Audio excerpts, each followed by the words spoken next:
একটা সময় সাগরে বিপদে পড়া মানুষ বোতলে বার্তা পাঠাতো। এমন চিরকুট পেয়ে এর সাহায্যে হারিয়ে যাওয়া বা বিপদগ্রস্ত মানুষ উদ্ধারের ঘটনাও আছে বিস্তর।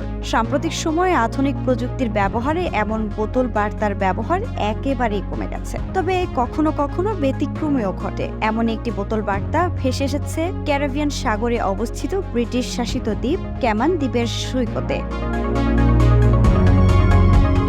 ক্যামান আইল্যান্ডের সৈকতে হাঁটা এক ব্যক্তি হঠাৎই আবিষ্কার করেন হাতে লেখা মেসেজ পুড়ে রাখা কাচের বোতলটিতে। ব্রায়ান ফেলপস নামের ওই ব্যক্তি জানান, উপকূল ধরে হাঁটছিলেন তিনি। হঠাৎ কাচের বোতলটি চোখে পড়ে, ভেতরে রঙিন কাগজে লেখা বার্তা।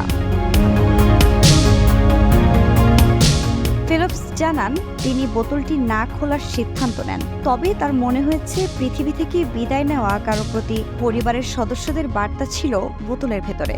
বিষয়বস্তু ব্যক্তিগত বলে মনে হয়। পরের বার সেখানে গেলে আবার বোতলটি সমুদ্রে ফেলে দেওয়ার ইচ্ছা আছে তার। যতটুকু দেখতে পেয়েছেন বলে জানান তিনি, বোতলটিতে মৃত ব্যক্তির উদ্দেশ্যে 2021 সালে পরিবারের সদস্যদের লেখা 3-4টি চিঠি রয়েছে বলে মনে হয়েছে।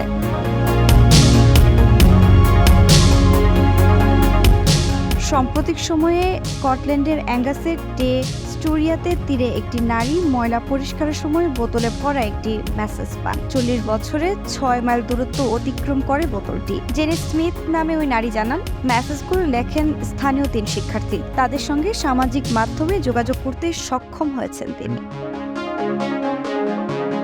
News desk, global news 24।